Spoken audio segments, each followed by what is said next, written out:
आप, मैं हूं मनोज सैनी। बात होगी ज्योतिरादित्य सिंधिया की, जो चुनावी मोड पर आ गए पूरी तरह। वैसे तो पूरी भारतीय जनता पार्टी चुनावी मोड पर दिखाई दे रही है। एक तरफ शिवराज सिंह चौहान की ताबड़तोड़ सभाएं, कई तरह के कार्यक्रम देखने को मिल रहे हैं, तो चुनाव से पहले शिवपुरी में सिंधिया की ललकार भी दिखाई दी है। कांग्रेस सरकार ने 18 महीने में अपना रंग दिखा दिया था, ऐसा कहना है सिंधिया का। बीजेपी की सरकार बनाने में मैंने अपनी जी जान लगा दी। मैं उस परिवार का वंशज हूं जब आजी अम्मा को डीपी मिश्रा ने ललकारा था, तब डीपी मिश्रा को अम्मा ने धूल चटा दी थी। कोई भी सरकार अगर पॉकेट भरे तो आपका सेवक जमीन पर उतरकर धूल चटा देगा। बड़ा बयान। हम पद के भूखे नहीं हैं, इस सिंधिया का कहना है। मुझे चुनौती दी है तो मैं जमीन पर आ गया, ऐसा सिंधिया ने कहा। और वाजपेयी जी कहते थे आर या पार। लेकिन ज्योतिरादित्य सिंधिया ने जो बात कही है उसको लेकर कांग्रेस ने भी सवाल खड़े किए हैं। लेकिन बड़ी बात यह है कि क्या सिंधिया जी एकदम 2023 और 24 की तैयारियों में लग गए? जरा सुनते हैं ज्योतिरादित्य सिंधिया ने आखिर कहा क्या। ग्वालियर में बोल रहे थे, सुनिए। मैंने बीजेपी की सरकार बनाने में अपना जी जान लगा, क्योंकि जिस सरकार को हमने बनाई थी, जिस आशा के साथ, जिस अभिलाषा के साथ, अगर 18 महीने में अपना रंग बता दिया, जो कहा था मन से,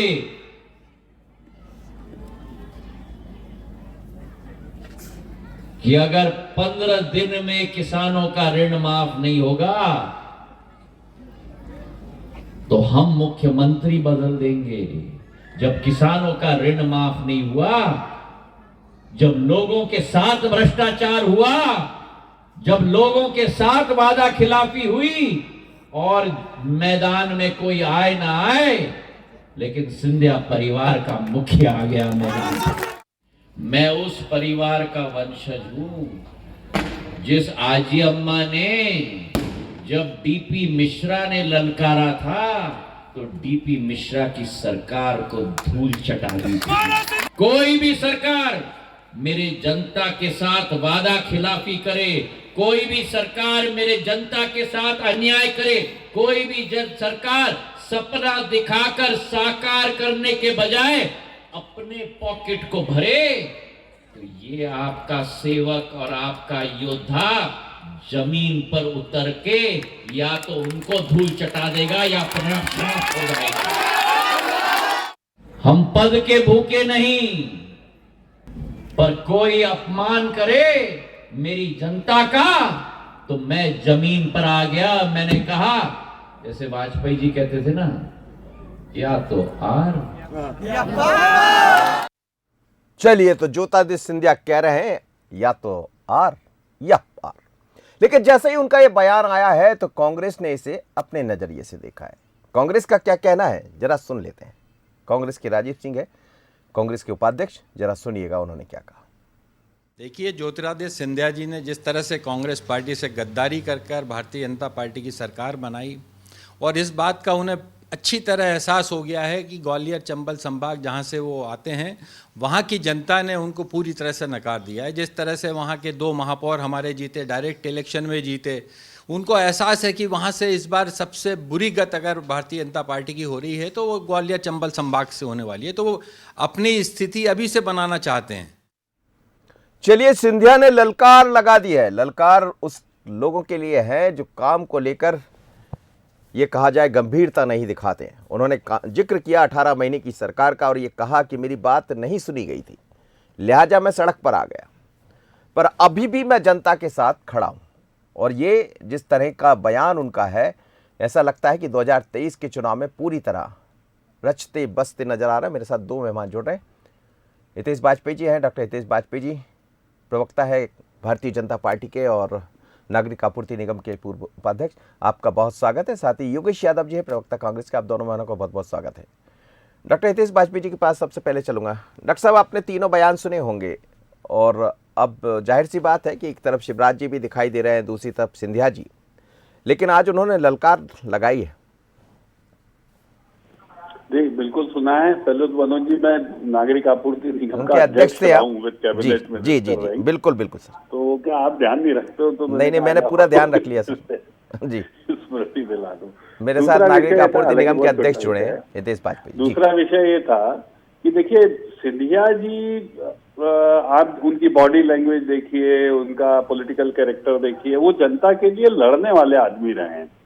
और यही बात उन्होंने राजमाता जी के लिए बताई कि जब राजमाता जी राजनीतिक क्षेत्र में थी तो उनका जब इंदिरा जी ने अपमान किया था, तो स्वाभाविक है कि उन्होंने भी, जब डीपी मिश्रा की बात हुई थी, सारी बातें जो उन्होंने बताई उस दौर के लोग जानते हैं इस बात को बहुत अच्छे से, तो उन्होंने भी एक सख्त स्टैंड लिया और अपनी आखिरी सांस उन्होंने जनसंघ और भारतीय जनता पार्टी को खड़ा करने में और उसके जो सत्ता के सूरज को शिखर तक पहुंचाने में अपना योगदान दिया। हम लोग इस बात को बहुत अच्छे से जानते हैं।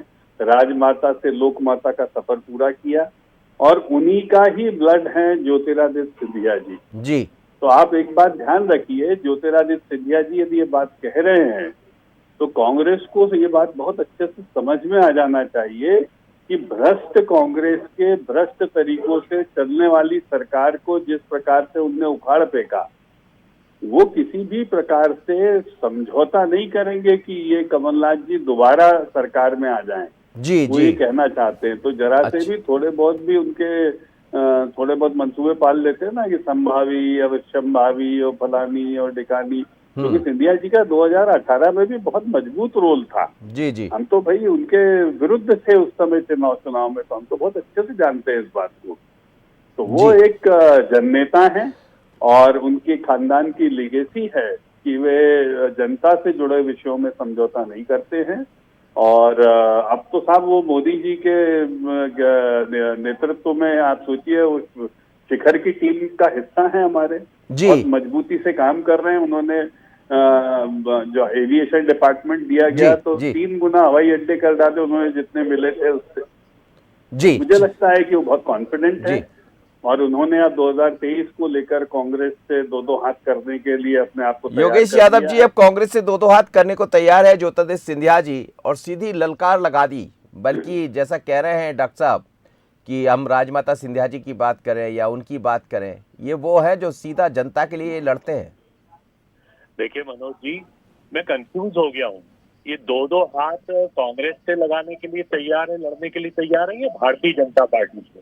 पूरा बयान महाराज का, ज्योतिरादित्य सिंधिया जी का मैंने बड़े ध्यान से सुना और ध्यान से सुनने के बाद एक सामान्य प्रक्रिया में दे रहा हूँ, क्योंकि अब मैं इतना विद्वान तो नहीं हूँ महाराज जैसा, लेकिन कहीं ना कहीं से उनकी मानसिकता में एक दम्भ झलक कर आया है और उन्होंने इतिहास के पन्नों को खोलकर ये धीरे से आगाह कर दिया और चेतावनी भी दे दी भारतीय जनता पार्टी को कि देखो मुझे कम मत समझना, मैं सरकार गिरा के आया हूँ, आपकी सरकार भी गिरा दूंगा और आपकी सरकार भी मैं ही बनाऊंगा। आपकी सरकार का जिक्र कर रहे थे सर। हेलो जी जी, कहिए कहिए। ये राजनीतिक विश्लेषकों में इस बात की पूरी संभावनाएं थी विद्वानों में, और ये शायद डॉक्टर हितेश भी समझ रहे होंगे, वो स्वयं यदि विद्वान है, कि कहीं ना कहीं से ज्योतिरादित्य सिंधिया जी का दम्भ और आत्म केंद्रित राजनीति की शुरुआत हो चुकी है। वो मान्यता नहीं प्रदान करेंगे कि सरकार शिवराज जी के नेतृत्व में बने या नरेंद्र मोदी जी के नेतृत्व में बने, वो तो मैं पर आधारित है। अब हमारे वहाँ जो 2018 में उन्होंने मैं चलाया था, उस इतिहास की पुनरावृत्ति होने जा रही है। ये तो स्पष्ट संकेत नजर आ गया सामने, और उसका कारण यह है कि जो वो कह रहे हैं, पहले तो मैं इस बात की मान्यता को खंडित कर दूं, कह रहा हूँ कि कांग्रेस की सरकार मैंने बनाई थी। साहब आपके 20-22 विधायक जरूर थे, लेकिन आपके विधायक भी हारे, उनकी भी लिस्ट है हमारे पास।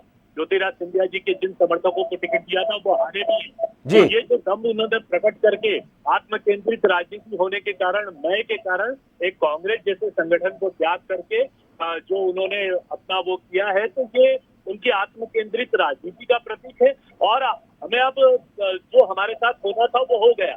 अब भारतीय जनता पार्टी को मैं आगाह कर रहा हूँ कि आपके साथ भी होने वाला है श्रीमान जी, आप अदा हो जाइए। जी चौहान के नेतृत्व में चुनाव होंगे, आप किसके नेतृत्व में चुनाव होंगे? चलिए मैं सर वो समझना पड़ेगा बयान को, एक बार फिर से सुनवाता हूं कि ज्योतिरादित्य सिंधिया ने आखिर कहा क्या है। वो कौन से 3 बयान हैं जिसको उन्होंने कहा और कांग्रेस को ललकारा है। सुन लीजिएगा। ज्योतिरादित्य सिंधिया नागरिक उड्डयन मंत्री है भारत सरकार के और बड़े यूनिक युवा लीडर है। ग्वालियर में क्या कहा जरा सुनिएगा एक बार। किसको ललकारा? सिंधिया की ललकार सुनिए। सरकार बनाने में अपना जी जान लगा, क्योंकि जिस सरकार को हमने बनाई थी, जिस आशा के साथ, जिस अभिलाषा के साथ, अगर 18 महीने में अपना रंग बता दिया, जो कहा था मन से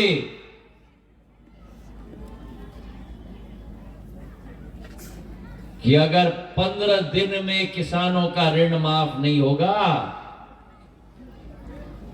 तो हम मुख्यमंत्री बदल देंगे।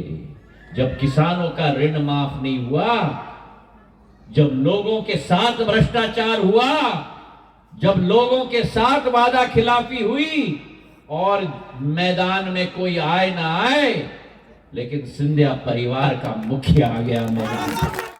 मैं उस परिवार का वंशज हूं जिस आजी अम्मा ने जब डीपी मिश्रा ने ललकारा था तो डीपी मिश्रा की सरकार को धूल चटा दी थी। कोई भी सरकार मेरे जनता के साथ वादा खिलाफी करे, कोई भी सरकार मेरे जनता के साथ अन्याय करे, कोई भी सरकार सपना दिखाकर साकार करने के बजाय अपने पॉकेट को भरे, तो ये आपका सेवक और आपका योद्धा जमीन पर उतर के या तो उनको धूल चटा देगा या अपना साफ हो जाएगा।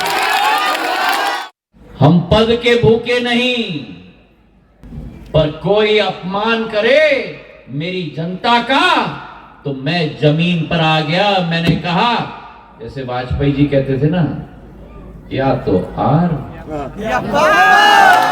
चलिए, सुन लिया होगा योगेश यादव जी ने भी, उनके कहने का मकसद क्या था। मेरे साथ दोनों मेहमान जुड़े हुए हैं। डॉक्टर हितेश वाजपेयी जी, योगेश यादव जी कुछ और इशारा कर रहे थे। देखिए, यादव साहब तो अब इशारों के चक्कर में पड़ गए हैं। जी जी, वहां तो सीधे उन्होंने कह दिया है। तो एक वाजपेयी जी का उन्होंने उदाहरण दिया, आर्या पार। दूसरे वाजपेयी जी को आपने लाइन पे ले रखा है। मैं शपथ खाकर कहता हूं जी। कि यदि कांग्रेस की सरकार हमारे सिंधिया जी के रहते हुए बन जाए तो मनोज जी आप तो ये स्क्रीन गायब कर देना अपने फ्रेम से, क्योंकि जब सिंधिया जी बाहें मोड़ देते हैं ना अपने कुर्ते की जी, और उसके बाद जब वो होठों को अंदर दबा के जब संकल्प लेते हैं तो एक हनुत स्मृति निकल कर आती है मुझे कि लोहा लेने की, जो कांग्रेस आज भी दिखाई दे रही आती है। वो आज भी। हाँ, जी जी, आज भी दिखाई दी। तो मैं समझता हूं कि ये जो जज्बा है ये सब कार्यकर्ताओं में प्राण फूंक देता है कि हम तो ठीक है। अभी विकास यात्राओं में आपने देखना किस प्रकार से कांग्रेस ने अपने प्रायोजित लोग उसमें डाले, कार्यकर्ता डाले, समर्थक जो कहीं काले झंडे दिखा रहे हैं, कहीं नारे लगा रहे हैं। मतलब इतने निराश हो गए कांग्रेस के लोग कि उन्होंने उसको खंडित करने का जहां जहां कर सकते थे प्रयास किया, फिर भी हम लोग विचलित नहीं हुए। ठीक है सर, समय कम है सर। वो अपने ही वजन से गिरते हैं। योगेश यादव जी, जज्बा भर दिया उन्होंने अपने कार्यकर्ताओं। आप लोग तैयार हो जाइए। मेरा इशारा तो सिर्फ इतना है, आप सब बुद्धिजीवी हैं, उन्होंने कह दिया है कोई भी सरकार का मतलब आप समझ जाइए इशारा किसकी तरफ है। किसी भी सरकार को वो छोड़ने वाले नहीं है और शायद यही इशारा महत्वपूर्ण होगा। और एक बात डॉक्टर हितेश जी स्वयं स्वीकार करते हैं कि जब वो बाहें चढ़ा लेते हैं और होठ को खींच लेते हैं ना, तो गुस्सा किसके प्रति होता है, ये गुस्से का इशारा हो गया है। ये गुस्सा भारतीय जनता पार्टी के खिलाफ है और इसके परिणाम निश्चित आएंगे। मैं भविष्यवाणी नहीं दे रहा हूँ, ये एक राजनीतिक अनुमान है, राजनीतिक कयास है कि आने वाले समय में वही तीर फुटबॉल होने वाली है। 2018 का इतिहास अब कांग्रेस ने जो भुगता था, अब भारतीय जनता पार्टी भुगतने के लिए तैयार रहे। बताइए डॉक्टर साहब। जी डॉक्टर साहब वो कह रहे हैं कि वो आपने जो कहा वो उसको दूसरी तरफ ले रहे हैं। ठीक है, देखिए अभी तो इनका जो फैमिली गेट होने वाला है ना छत्तीसगढ़ में, उसकी तैयारी इनको करने दीजिए।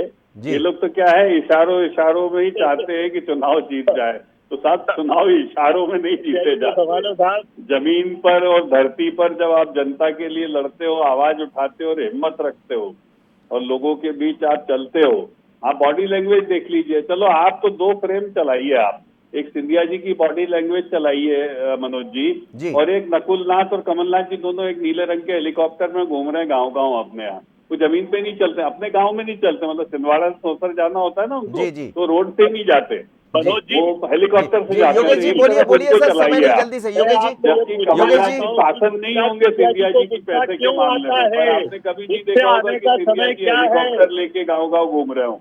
वो बाय रोड निकले ग्वालियर से तो इंदौर तक चले आए गुना होते हुए। किसके खिलाफ ये पता नहीं क्या बोल रहे हैं योगेश यादव जी, मेरे को नहीं समझ में आ सुन रहा लेते सर, आप भी सुन लीजिए, मैं भी सुन लेता हूँ जी। सुनाई नहीं देगा योगेश जी को, समझाइए तकनीकी दिक्कत है। राजीव गांधी जी भी वो टेक्नोलॉजी नहीं ला पाए थे। गुस्सा क्यों, महाराज से पूछो। सर राजीव गांधी चलिए टेक्नोलॉजी सर, नहीं ले पाए थे, अपन दोनों बहुत बहुत धन्यवाद आप दोनों मेहमानों का मेरे साथ जुड़े। लेकिन ज्योतिरादित्य सिंधिया ने आज फिर एक बार ललकारा है और ये कहा है कि मैं तो जनता के साथ हूं, जनता के लिए काम करता हूं। उन्होंने याद दिलाया अटल बिहारी वाजपेयी जी का वो बयान आर या पार। उन्होंने याद ये भी दिलाया कि 18 महीने की सरकार में काम नहीं किया था तो फिर मैंने क्या किया। तो जनता के साथ खड़ा रहने वाला व्यक्ति हूं। लेकिन ज्योतिरादित्य सिंधिया ने साफ कर दिया है कि 2023 और 24 को लेकर अब वो कार्यकर्ता में ऊर्जा का संचार करने जा रहा है, जिस तरह के उनके बयान सुनाई दिए। आगे क्या, तो अब दोपहर के दम में हम जरा छत्तीसगढ़ की खबर देख लेते हैं और मेरे साथ मेरे सहयोगी जुड़ रहे हैं आदित्य नामदेव। आदित्य।